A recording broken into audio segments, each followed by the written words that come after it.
അസ്സലാമു അലൈക്കും വറഹ്മത്തുള്ളാഹി വബറകാതുഹു. അൽഹംദുലില്ലാഹി റബ്ബിൽ ആലമീൻ. വസ്സലാത്തു വസ്സലാമു അലാ അഷ്റഫിൽ മുർസലീൻ വഅലാ ആലിഹി വസഹ്ബിഹി അജ്മഈൻ.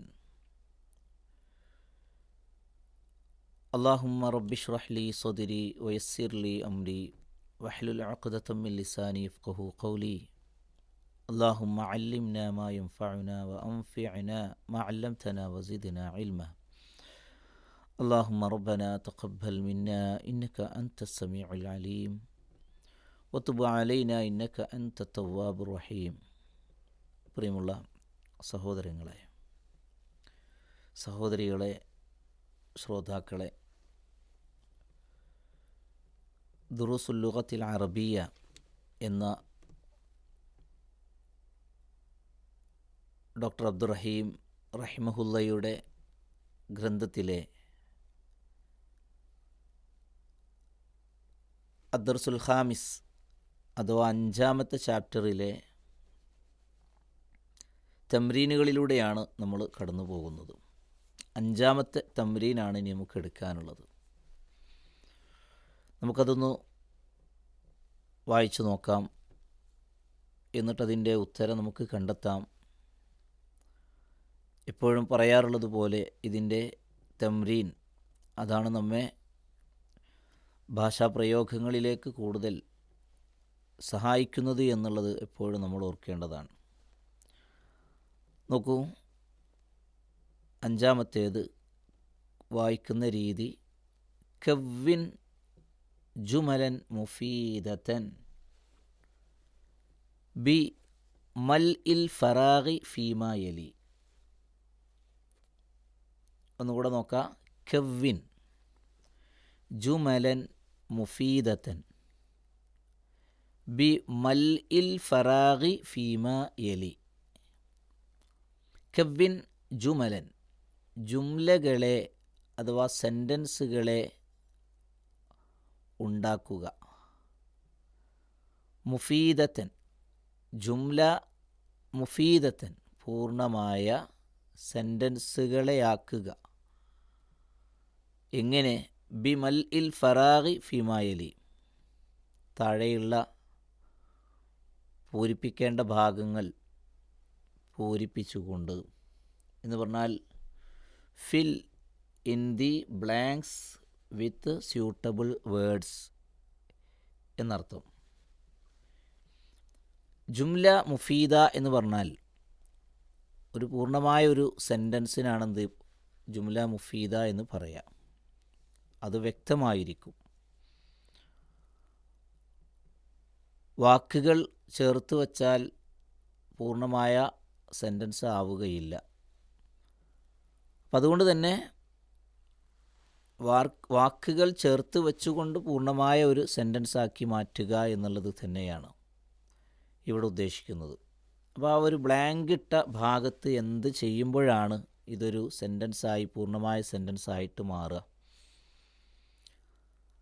അവിടെയാണ് ഡാഷ് അൽ ബൈത്തി മുഗലഖുൻ. അവിടെ ഉദ്ദേശിക്കുന്നത് വീടിൻ്റെ എന്തോ ഒന്ന് മുഗലഖാണ്. മുഗലഖ് എന്ന് പറഞ്ഞാൽ അത് ക്ലോസ്ഡ് ആണ്, അടച്ചിട്ടിരിക്കുകയാണ് എന്നതാണ്. അപ്പോൾ വീടിൻ്റെ എന്താണ് അടച്ചിട്ടിരിക്കുന്നത് അതവിടെ നമ്മൾ എഴുതണം, എന്നിട്ട് നമ്മളത് വായിക്കണം. 2-ാമത്തേത് ഐന ഡാഷ് അസയ്യാറത്തി, സയ്യാറത്തിൻ്റെ ഡാഷ് എവിടെയാണ്, സയ്യാറത്തിൻ്റെ ഡാഷ് എവിടെയാണ്. അപ്പോൾ സയ്യാറത്തിൻ്റെ എന്ന് വായിച്ചത് സയ്യാറത്തി എന്ന് ഹർക്കത്തിട്ടത് കൊണ്ടാണ്. 3-ാമത്തേത് മുഹമ്മദുൻ റസൂലു ഡാഷ്, മുഹമ്മദ് നബി റസൂലാണ്. അവിടെ റസൂലു അതിലേക്ക് ഒരു വാക്കും കൂടെ ചേർത്ത് അതിനൊരു പൂർണ്ണമായ ഒരു ജുംല മുഫീദയാക്കി മാറ്റണം. അപ്പോൾ എൻ്റെ അള്ളാഹുവിൻ്റെ റസൂല് എന്നാണ് അവിടെ പറയേണ്ടത്. അവിടെ അള്ളാഹുവിൻ്റെ എന്ന് വരണമെങ്കിൽ എങ്ങനെയായിരിക്കണം അവിടെ ആ വേർഡ് നമ്മൾ ഫില്ല് ചെയ്യേണ്ടത്. നാലാമത്തേത് ഡാഷ് അ ത്വബീബി ബഈദുൻ. ത്വബീബിൻ്റെ ഡോക്ടറുടെ ഡാഷ് ബഈദുൻ, അത് ബഈദാണ്. ബഈദ് നേരത്തെ പഠിച്ച വാക്കാണ്, ദൂരെയാണ് എന്നർത്ഥം. അതിൻ്റെ ഉത്തരം എന്തായിരിക്കും? അഞ്ചാമത്തേത് അൽ ഖുർആനു കിതാബു ഡാഷ്. ഖുർആൻ കിതാബാണ് ഡാഷിൻ്റെ. അവിടെ എന്താണത്? ആ വാക്ക് മനസ്സിലായാൽ അതിനെന്ത് ഹർക്കത്താണ് കൊടുക്കേണ്ടത്? അതൊക്കെ നമ്മൾ ഉത്തരം കണ്ടെത്തേണ്ടതുണ്ട്. ആറാമത്തേത് ഖദീജത്തു ഡാഷ് ഹാമിദിൻ. ഖദീജ ഹാമിദിൻ്റെ ഡാഷാണ്. ഏഴാമത്തേത് അന ഡാഷ് അൽ മുദർരിസി. ഞാൻ മുദർരിസിൻ്റെ ഡാഷാകുന്നു. എട്ടാമത്തേത് ഡാഷ് ത്വാലിബി മക്സൂറുൻ. ത്വാലിബിൻ്റെ ഡാഷ് മക്സൂറുൻ. മക്സൂർ എന്ന് പറഞ്ഞാൽ അത് ബ്രോക്കണാണ്, പൊട്ടിയതാണ് എന്നർത്ഥം. ഒമ്പതാമത്തേത് ബാബു ഡാഷ് മഫ്തൂഹൻ. ബാബു ഡാഷ് മഫ്തൂഹൻ. ഡാഷിൻ്റെ ബാബ് മഫ്തൂഹാൻ. മഫ്തൂഹ് മന അത് പൊട്ടിയതാണ്, അത് ഓപ്പണാണ്, തുറന്നതാണ്, തുറന്നു വെച്ചതാണ് എന്നർത്ഥം. പത്താമത്തേത് ഖറജൽ മുദർരിസു മിന ഡാഷ് അൽ മുദീരി. മുദരിസ് പുറപ്പെട്ടു മിന ഡാഷ് അൽ മുദീരി. മുദീറിൻ്റെ ഡാഷിൽ നിന്ന്, എവിടെയോ നിന്ന് എന്ത് ചെയ്തിട്ടുണ്ട്? മുദരിസ് പുറപ്പെട്ടിട്ടുണ്ട് എന്നർത്ഥം. എന്തായിരിക്കും ഈ ഒരു തംരീൻ, അതിൻ്റെ തംരീന് കൊണ്ട് ഉദ്ദേശിക്കുന്നത്? തീർച്ചയായും അറബി ഭാഷയിലെ സെൻറ്റൻസുകൾ, നമ്മൾ നേരത്തെ 1 മുതൽ പഠിച്ചതായ വാക്കുകളെ കോർത്തിണക്കിക്കൊണ്ട് ഒരല്പം കൂടെ വലിയ സെൻറ്റൻസുകൾ ഉണ്ടാക്കാൻ നമുക്ക് കഴിയുന്നുണ്ടോ എന്നുള്ളത് തന്നെയാണ് ഈ ഒരു തംരീനിലൂടെ ലക്ഷ്യമാക്കുന്നതും. ശരി, നിങ്ങൾ നേരത്തെ ഞാൻ പറഞ്ഞപ്പോൾ, വായിച്ചപ്പോൾ അതിൻ്റെ ഉത്തരങ്ങൾ നിങ്ങളുടെ മനസ്സിലേക്ക് കൊണ്ടുവന്ന് ആ രൂപത്തിലൂടെ അത് മനസ്സിൽ പറഞ്ഞിട്ടുണ്ടാവാം, നോട്ട്ബുക്കിലേക്ക് എഴുതിയിട്ടുണ്ടാവാം. എങ്കിൽ ആ എഴുതിയ ഉത്തരങ്ങൾ ശരിയാണോ എന്നതാണ് ഇനി നമ്മൾ എന്ത് ചെയ്യുന്നത്, നോക്കുന്നത്. നമ്മുടെ ശ്രോതാക്കളുടെ, പഠിതാക്കളുടെ മുഴുവൻ നോട്ട്ബുക്കുകളും പരിശോധിക്കുക എന്നുള്ളത് നമുക്ക് വളരെ പ്രയാസമുള്ള ഒരു കാര്യമാണ്. അതുകൊണ്ട് തന്നെ ഈ ആൻസർ നിങ്ങൾ പറയുമ്പോൾ ആ ആൻസർ ശരിയാണോ എന്നുള്ളത് നോക്കുകയും, തെറ്റാണ് എന്നുണ്ടെങ്കിൽ അവിടെ അതെന്തുകൊണ്ടാണ് എന്നുള്ളത് ക്ലാസ്സിൽ വിശദീകരിക്കുമ്പോൾ അത് നിങ്ങൾക്ക് മനസ്സിലാവുകയും ചെയ്യും. ഒന്നാമത്തേത് അതിൻ്റെ ഉത്തരം ഡാഷ് അൽ ബൈത്തി മുഗലക്കുൻ. അവിടെ നമുക്ക് എന്തൊക്കെ വെക്കാം? വീടിൻ്റെ ഡാഷ് മുഗലക്കാണ്. അപ്പോൾ എന്താണ് മുഗലക്ക്? അടച്ചു വെച്ചതാണ് എന്നാണ് അർത്ഥം, അല്ലേ? അവിടെ എന്തായിരിക്കും എഴുതിയത്? ബാബുൽ ബൈത്തി. വെരി ഗുഡ്, ബാബുൽ ബൈത്തി. അപ്പോൾ വീടിൻ്റെ ഡോറ് മുഗലക്കുൻ, അത് അടച്ചു വെച്ചതാണ്. രണ്ടാമത്തേത് ഐന ഡാഷ് അസയ്യാറ. ഐന ഡാഷ് അസയ്യാറത്തി. അവിടെ അതിൻ്റെ അർത്ഥം എന്തായിരിക്കും? ഐന ഡാഷ് അസയ്യാറത്തി. സയ്യാറത്തിൻ്റെ ഡാഷ് എവിടെയാണ്? അതിൻ്റെ ഉത്തരം സയ്യാറത്തിൻ്റെ മിഫ്താഹ്, അല്ലേ? ഐന മിഫ്താഹു സയ്യാറത്തി. അവിടെ ഈ ഒരു ബ്ലാങ്കിൽ നമ്മൾ ചേർക്കേണ്ടത് ഐന മിഫ്താഹു അസയ്യാറത്തി. സയ്യാറത്തിൻ്റെ കീ എവിടെയാണ്, ചാവി എവിടെയാണ് എന്നർത്ഥം. മുഹമ്മദുൻ റസൂലു ഡാഷ്. മുഹമ്മദുൻ റസൂലു. മുഹമ്മദ് നബി റസൂൽ ആണ്, അല്ലേ? ആരുടെ? റസൂലുല്ലാഹി. ഇവിടെ എന്താ ചെയ്യേണ്ടത്? റസൂലുല്ലാഹി എന്നാണ് പറയേണ്ടത്. അപ്പോൾ റസൂലുല്ലാഹി കെസറ് കൊടുക്കണം, അഥവാ അപ്പോഴാണ് അള്ളാഹുവിൻ്റെ എന്നർത്ഥം വരുള്ളൂ. മുഹമ്മദുൻ റസൂലുല്ലാഹി, അതാണ് മൂന്നാമത്തതിൻ്റെ ഉത്തരം. ശരി, നാലാമത്തേത് ഡാഷ് അത്വബീബി ബഈദുൻ എന്നാണ്. ത്വബീബിൻ്റെ ഡാഷ് ദൂരെയാണ്. ഡോക്ടറുടെ അവിടെ സ്യൂട്ടബിളായ എന്തും വെക്കാം അവിടെ അല്ലേ. സയ്യാറത്ത് വെക്കാം. ഡോക്ടറുടെ കാറ് ദൂരെയാണ്. അതുപോലെ തന്നെ ഡോക്ടറുടെ റൂം ദൂരെയാണ്, ഡോക്ടറുടെ വീട് ദൂരെയാണ് എന്നൊക്കെ പറയാം. അപ്പോൾ അവിടെ എന്താ വേണ്ടത്? ഇവിടെ നമ്മൾ ഈ പിന്നെ ബൈത്തു ത്വബീബി അങ്ങനെ വരുമ്പോൾ അതിൻ്റെ അർത്ഥം എന്താണ്?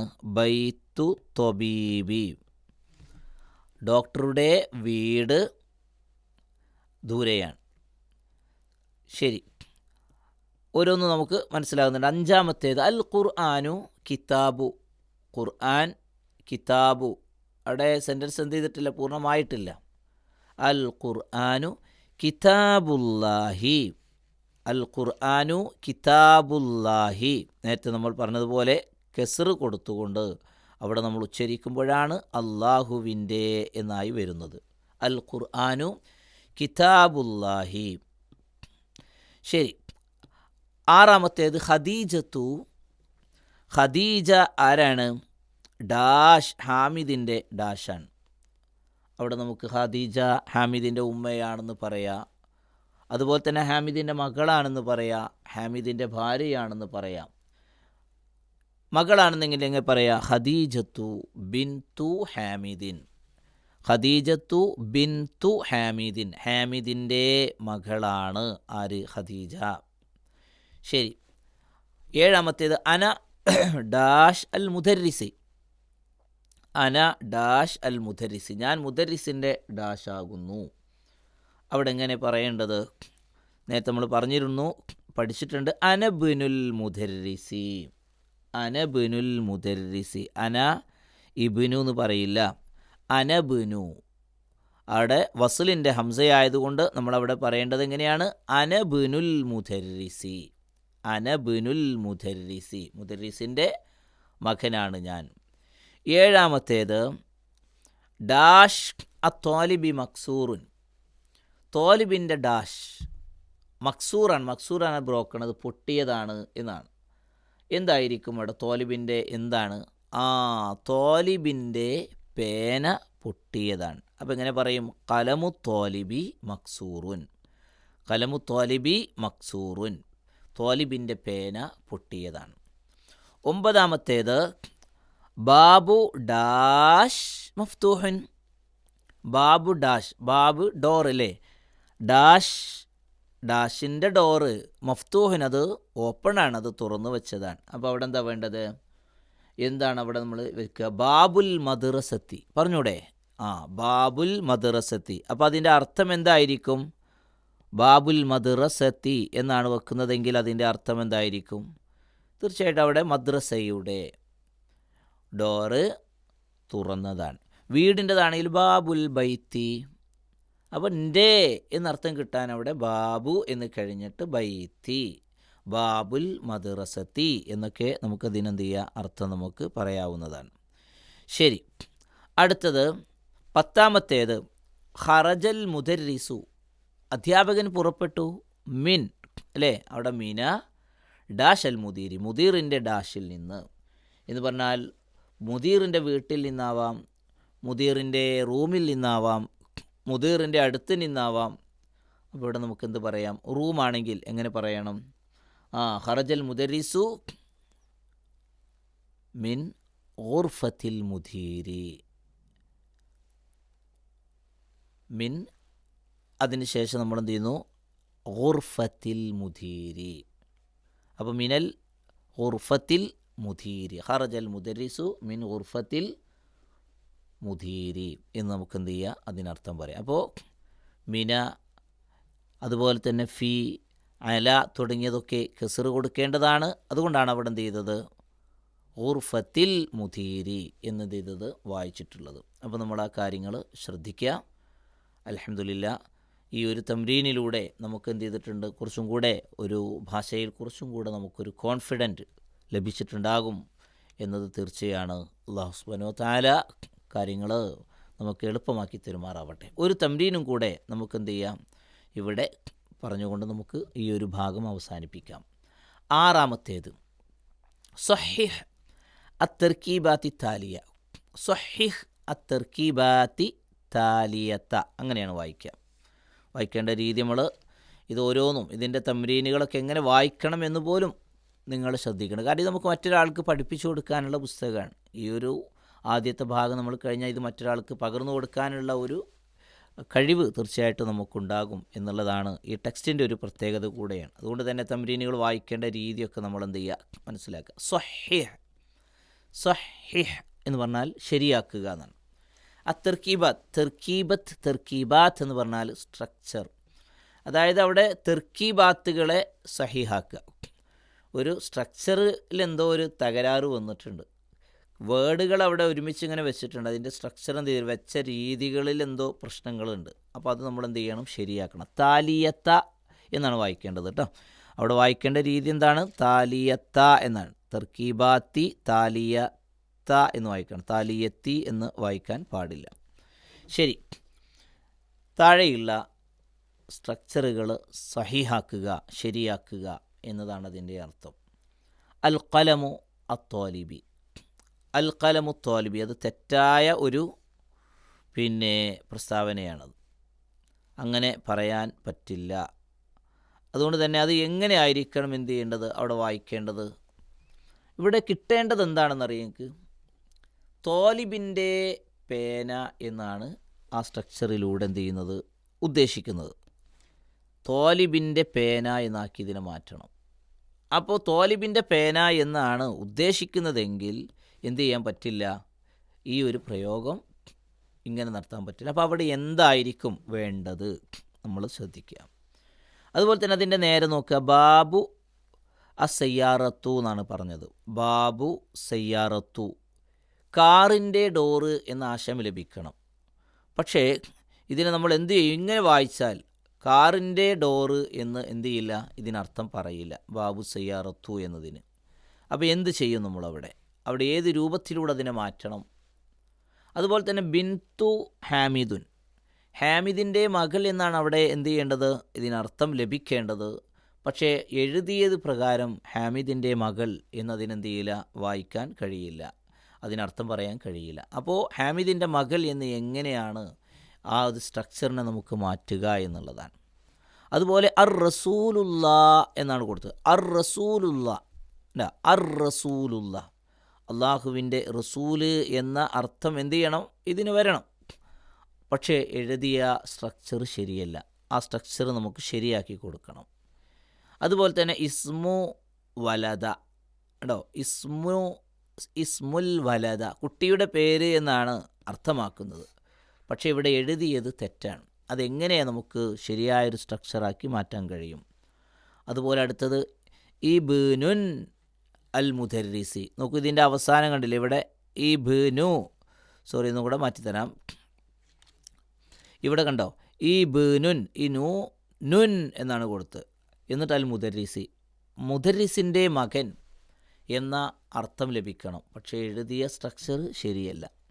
അപ്പോൾ എന്തായിരിക്കും ഇവിടെ ഇതിനൊക്കെ വന്നിട്ടുള്ള തെറ്റുകൾ എന്താണ്, അതിൻ്റെ ശരി എന്താണ് എന്നതിനെ പറ്റിയാണ് നമ്മൾ ആലോചിക്കേണ്ടത്. ശരി, ഒന്നാമത്തെ ആൻസർ നിങ്ങൾ എഴുതിയത് നോക്കുക. എന്താണ് നിങ്ങൾ എഴുതിയത്, അൽ ഖലമു അത്വാലിബി, കിട്ടേണ്ട ആശയം എന്താണ്, വിദ്യാർത്ഥിയുടെ പേന എന്നതാണ്. എഴുതിയത് എന്താണ്, എവിടെയാണ് പ്രശ്നം, അത്വാലിബി എന്നിടത്ത് പ്രശ്നമുണ്ടോ, അവിടെ ഇല്ല. എൻ്റെ വിദ്യാർത്ഥിയുടെ എന്നെന്ത് ചെയ്തിട്ടുണ്ട്, അർത്ഥം അതിന് ലഭിക്കുന്നുണ്ട് തീർച്ചയായും. പക്ഷേ അവിടെ തെറ്റിയതെവിടെ, യെസ് അൽ ഖലമു എന്ന് എഴുതിയെടുത്ത് ഒരു ചെറിയൊരു പിശകുണ്ട്. അതെന്താണ്, അതിൻ്റെ പ്രശ്നം എന്താണ്, അതെ ഈ അൽ ഖലമു എന്ന് പറയുന്ന ഈ അലിഫ് ലാം ഉണ്ടല്ലേ, അലിഫ് ലാം, അലിഫും ലാമും അവിടെ ആവശ്യമില്ല എന്നുള്ളതാണ്. അലിഫും ലാമും അവിടെ ആവശ്യമില്ല. എന്ത് മതി, ഖലമു ത്വാലിബി എന്ന് മതി, ഖലമു ത്വാലിബി. അപ്പോൾ വിദ്യാർത്ഥിയുടെ ഒരു കാര്യമാണ്, ഒരു വസ്തു എന്ന് ഉദ്ദേശിക്കുന്നുണ്ട് എങ്കിൽ വിദ്യാർത്ഥിയുടെ എന്നതിന് നമ്മൾ കെസുറ് കൊടുക്കും, അത്വാലിബി എന്ന് കൊടുക്കും.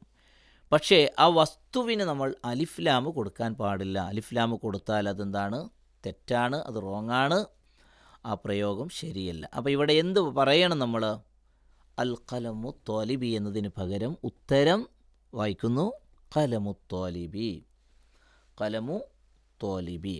യെസ്. രണ്ടാമത്തേത് ബാബു അസയ്യാറത്തു എന്നാണ് കൊടുത്തത്.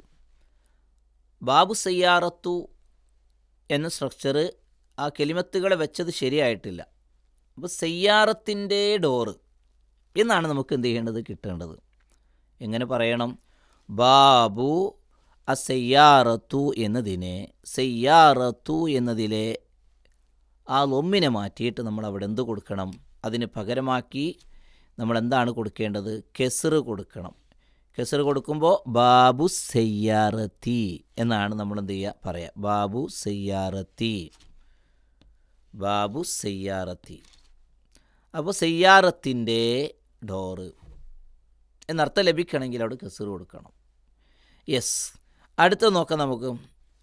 ബിൻതു ഹാമിദ്, ബിൻതു ഹാമിദ് എന്നാണ് കൊടുത്തത്. ഇവിടെ എന്ത് ചെയ്യണം? ഹാമിദിൻ്റെ എന്നാണ് നമ്മൾ അർത്ഥമാക്കുന്നതെങ്കിൽ അവിടെ എന്ത് ചെയ്യേണ്ടതുണ്ട്?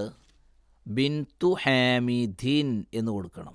ഹാമിദിൻ്റെ, ഹാമിദിൻ്റെ മകൾ.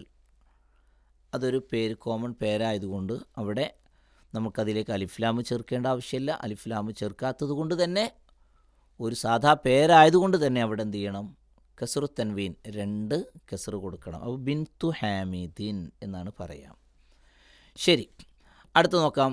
അർ റസൂലുള്ള, അല്ലേ? നമ്മൾക്ക് സാധാരണ നമ്മൾ ഉപയോഗിക്കുന്ന ഒരു കാര്യമാണ് റസൂലുള്ള എന്നുള്ളത്. പക്ഷെ ഇവിടെ എന്ത് കൊടുത്തു?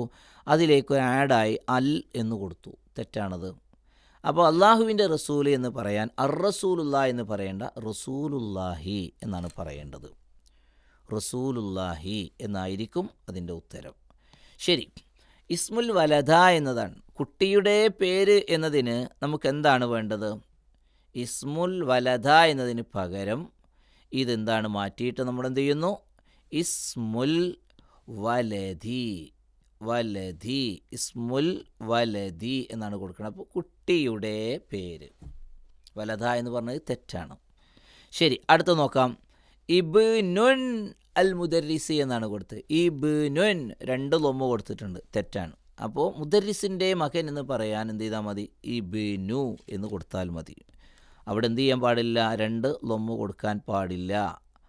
ഇബ്നു, ഇബ്നു എന്ന് കൊടുത്താൽ മതി. ഇബ്നു. ടെക്സ്റ്റ് പ്രകാരം എന്ത് ചെയ്തിട്ടുണ്ട്? 2 കൊടുത്തിട്ടുണ്ട്. അത് പാടില്ലാത്തതാണ്. അപ്പോൾ ഇബ്നുൽ മുദരിസി, ഇബ്നുൽ മുദരിസി. അടുത്തത് നോക്കാം നമുക്ക്. 7ാമത്തെ തംരീനാണത്. മറ്റൊരു ഭാഗമാണ്. ഇൻഷാ അല്ലാഹ് നമുക്ക് എന്ത് ചെയ്യാം, അതൊന്ന് നോക്കാം. അപ്പോൾ നമ്മൾ 5ഉം 6ഉം തംരീനുകളാണ് ഇന്ന് നമ്മൾ ഈ ഒരു സമയത്ത് നമ്മൾ എടുത്തിട്ടുള്ളത്. ഇൻഷാ അല്ലാഹ് 7ാമത്തേത് നമുക്ക് എന്ത് ചെയ്യാം, അടുത്ത ഒരു സമയത്തേക്ക് നമുക്ക്, അടുത്ത ക്ലാസ്സിലേക്ക് നമുക്ക് മാറ്റിവെക്കാം. ഇത് രണ്ടും നിങ്ങൾ ആവർത്തിച്ച് ക്ലാസ്സുകൾ കേൾക്കുകയും നോട്ട് ചെയ്യേണ്ട ഭാഗങ്ങൾ നിങ്ങൾ നോട്ട് ചെയ്യുകയും ചെയ്യാം. അള്ളാഹു അനുഗ്രഹിക്കട്ടെ. അസ്സലാമു അലൈക്കും വറഹ്മത്തുള്ളാഹി.